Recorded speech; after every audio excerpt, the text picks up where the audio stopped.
अल्हम्दुलिल्लाहि रब्बिल आलमीन वल आक़िबतु लिल मुत्तक़ीन वस्सलातु वस्सलामु अला सय्यिदिल मुरसलीन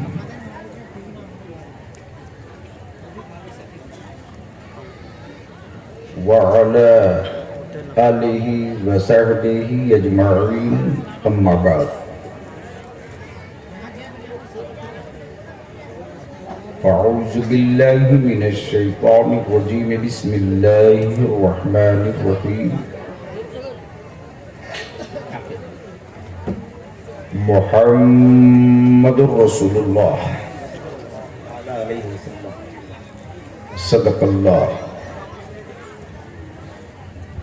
व सदक़ रसूलुहुन नबिय्युल अमीनुल करीम व नहनु अला ज़ालिका लमिनश शाहिदीन व शाकिरीन वल्हम्दुलिल्लाहि रब्बिल आलमीन।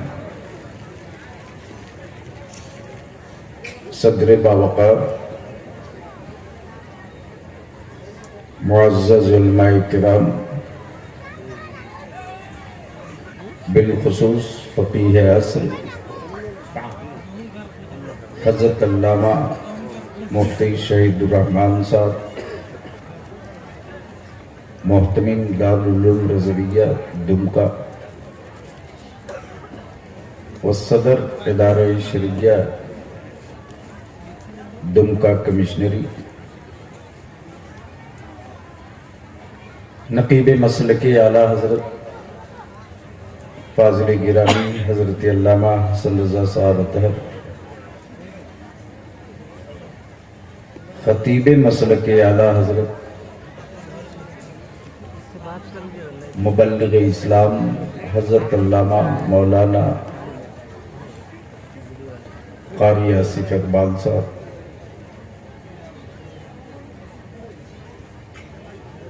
और जिनके लहजे की धूम नाते रसूल के हवाले से है, तुमसे ज्यादा अच्छे हीरो रोज बलियावी के यहाँ एंट्री के लिए लाइन लगाते हैं। सुनना सुन वरना घर जा। कोई एहसान कर रहा है इस्लाम पर? ये 20 बैठे हैं, उर्दू में लिखने आएगा क्या? मसले के आला हजरत ये है कि थिर को नाचो, हरामखोरी तुम करो, जवाब हमको देना पड़ेगा। उलमा जवाब दे,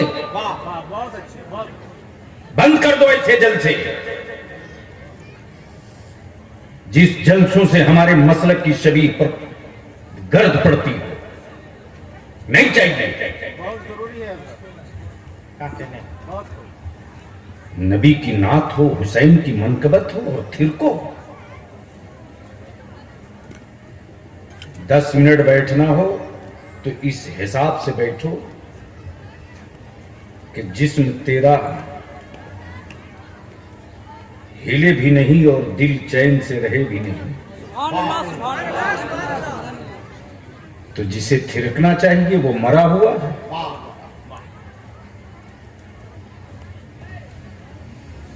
मैं नौजवानों को मुबारकबाद दूं। मैंने कहा भी था असल में कि हमें छोड़ दो लो, इसलिए कि इतना टाइट शेड्यूल है। कल पूरा दिन आपके धनबाद में था, तो चाची में, शिमला बहाल में, वासेपुर में, फिर उसके बाद एक जगह जलसे में आया हूँ। रात को 2 बजे चला हूँ, सुबह 8 बजे पटना पहुँचा हूँ, नहाकर फिर दरभंगा निकला हूँ और फिर दरभंगा से यहाँ आया हूँ। लेकिन हाँ कह दिया तो रजिस्ट्री करा दिया। अगर यही रफ्तार रह गई तो काम के जुनून ने जलसे से अलग करने पर फैसला कर लिया बलियावी को। बरकैफ आपकी मोहब्बतें, 40 मिनट बचा हुआ है। सुबह सवेरे 10 साढ़े 10 बजते बजते हर हाल में हमको असेंबली ज्वाइन करनी है, इसलिए कि कल आपको बलियावी को हिंदुस्तान और पाकिस्तान के सांप और नेवला के जंग पे बोलना है। तो असल मोर्चा वहां है जहां बलियावी को बोलने के लिए रब ने पैदा किया है, अरशदुल कादरी ने पाला। सुनने का इरादा है? सुनोगे? लेकिन अफसोस भी है, अल्लामा आसिफ साहब जिस तिरंगड़िया से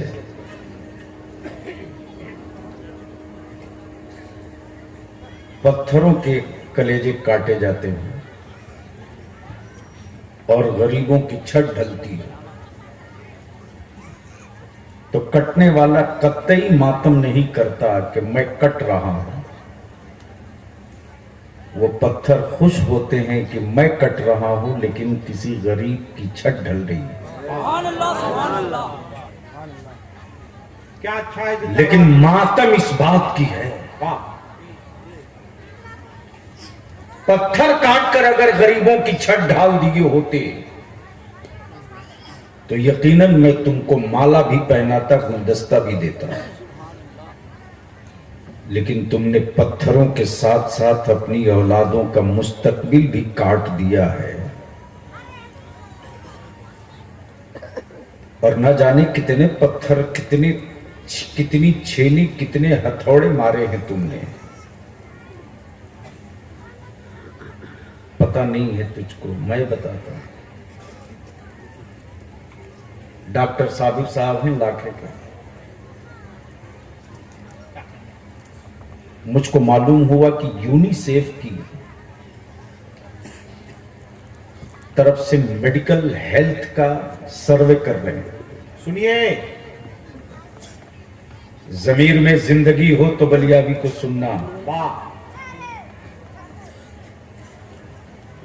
जिस तरह मरे हुए पत्थरों से सड़क नहीं बनती, उसी तरह मरी हुई लाशों के सामने अच्छी बातें भी नहीं की जाती। मैंने उनके जिम्मे काम दिया कि आप 30 पंचायत का सर्वे करें, इसलिए कि जब मैं गुजरता हूं तो अपनी कौम के बेटियों के भी चेहरे देखता हूं, बेटों के भी चेहरे देखता हूं। हमारी बेटियों के चेहरे सूखे दिखते हैं। मैं इसे बोल नहीं सकता, अखबार में कुछ कह नहीं सकता। मेरे पास इतना हेल्थ और मेडिकल के इंस्ट्रूमेंट और रिंच नहीं है जिससे हम पता करा सकें। लेकिन जहां आप पोलियो का सर्वे कर रहे हैं, जहां आप कालाजार का सर्वे कर रहे हैं, जहां आप जुजाम और कुष्ठ रोग का सर्वे कर रहे हैं, वहीं एक सर्वे कर लीजिए। आपको अल्लाह ने डॉक्टरों की एक टीम दिया है कि आखिर हमारे बच्चे सूख क्यों रहे हैं और बेटियां इस कदर सूखती क्यों जा रही हैं। तलवे से जमीन खसक गई अल्लामा आसिफ साहब। उन्होंने बताया कि मैंने 30 पंचायत का सर्वे किया। कितनी? 30। मुफ्ती साहब की बिला 30 में हर 10 बच्ची, यानी हर 10 में 30 पंचायत के हर 10 में औसत रेट निकाला। क्या कहने? 30 पंचायत के हर मुस्लिम बच्चियों का जब सर्वे किया उन्होंने, तो 10 में 7 बेटियों को एनीमिया की बीमारी हो चुकी है। और एनीमिया वो बीमारी है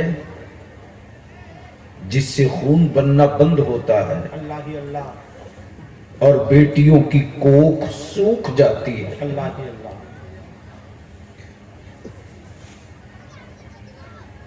सुनने के बाद मुझको थोड़ी देर के लिए ऐसा झटका लगा आसिफ इकबाल साहब कि ये क्या कह रहे हैं। तब उन्होंने नेट को ऑन किया और कहा कि ये पंचायतें हैं, ये तस्वीरें हैं। ये एनीमिया की मरीजा की तस्वीर है और ये वो बच्ची है जिसको ये बीमारी नहीं है। दोनों की तस्वीर में फर्क करना। क्या कहने हैं? अल्लाह अकबर।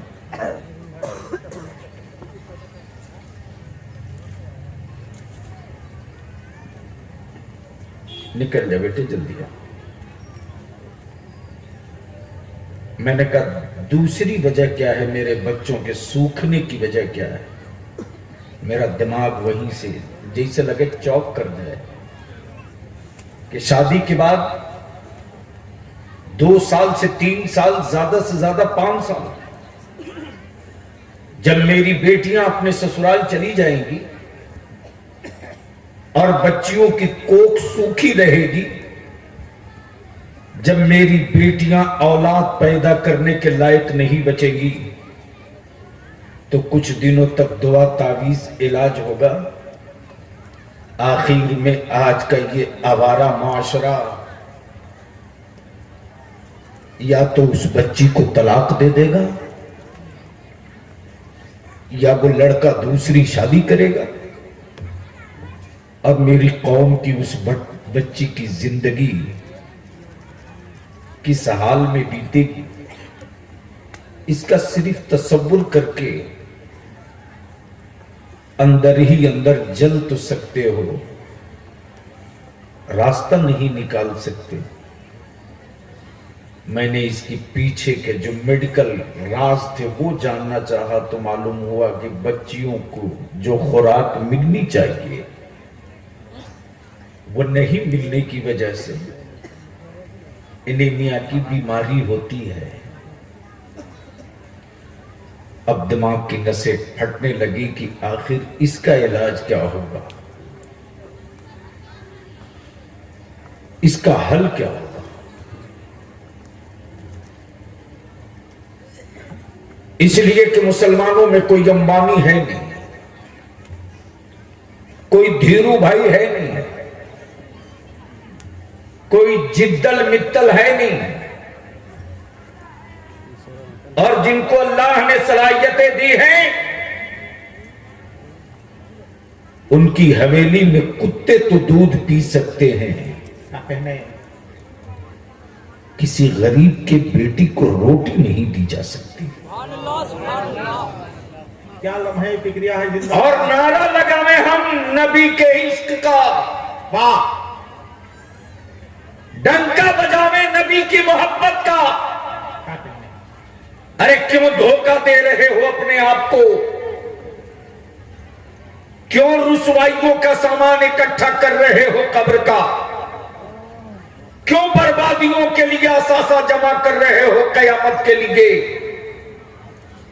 कल महशर में मुस्तफा ने पूछ दिया कि अल्लाह ने दौलत दी थी, कुत्ते के बच्चे दूध के लिए याद थे, मेरी उम्मत की गरीब बेटी तुझको याद नहीं थी? क्या जवाब होगा? क्या कहने हैं? हसन साहब, इसका दूसरा पहलू जब मैंने निकाला तो खुशी से सीना चौड़ा हो गया, और वो पहलू ये था,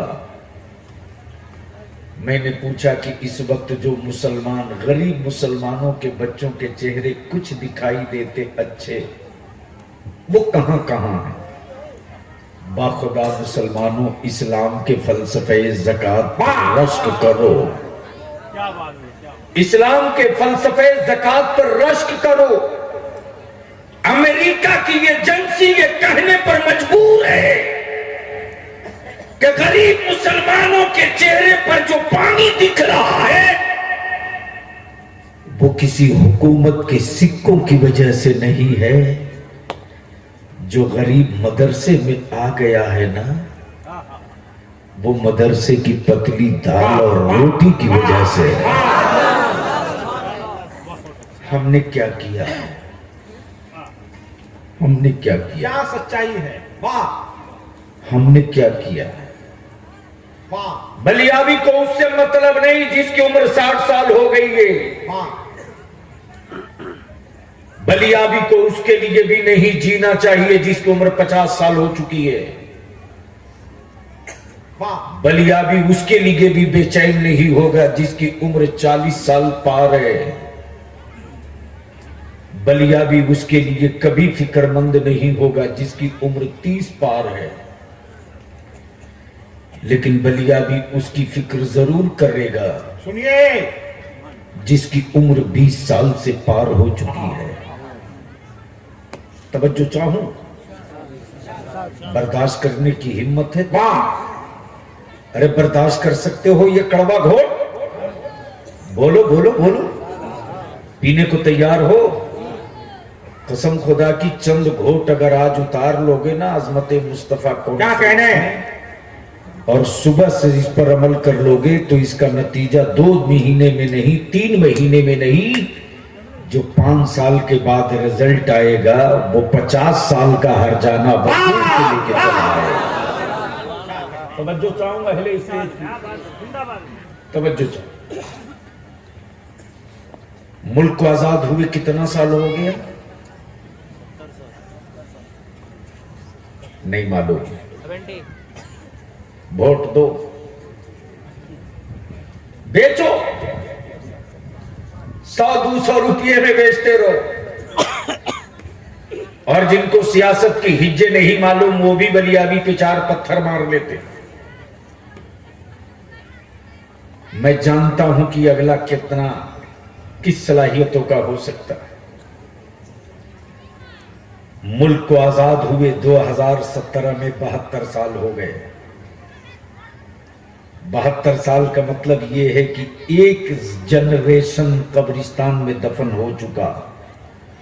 क्या हजरत?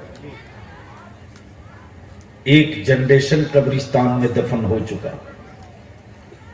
दूसरा कब्रिस्तान के दरवाजे पर है,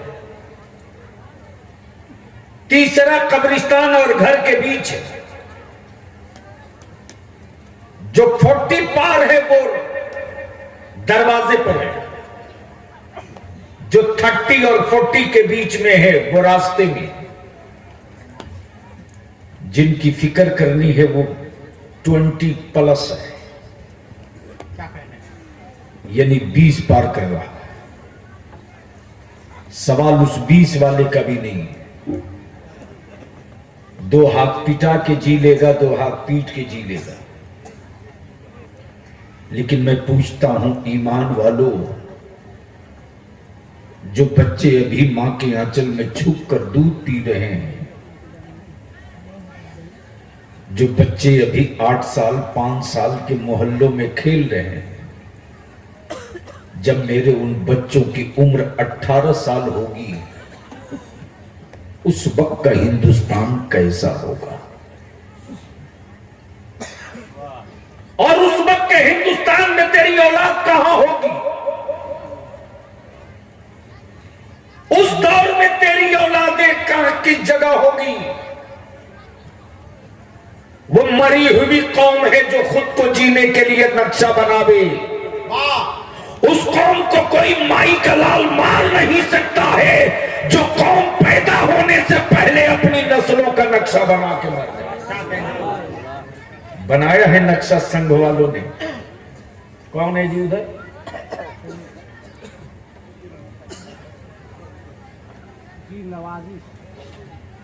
बनाया संघ वालों ने नक्शा। 82 साल पहले नक्शा बनाया, तब योगी और मोदी पैदा लिया। तुमने कौन सा नक्शा बनाया? मकान का भी नक्शा बनाया तो तकलीफ दे नक्शा था। न कोई तेरा तालीमी नक्शा है, न कोई तेरा समाजी नक्शा है, न कोई तेरा माली नक्शा है, न कोई तेरा जिंदगी का नक्शा है, न कोई तेरे पहनावे का नक्शा है, न कोई तेरे सोने पढ़ने का नक्शा है। कोई नक्शा नहीं। लेकिन अब बलियाबी यहां रुककर सिर्फ इतनी सी बात कह दे, जो कहना चाहता हूं सुनने से पहले जी लगाकर एक बार दुरूद पढ़ लो।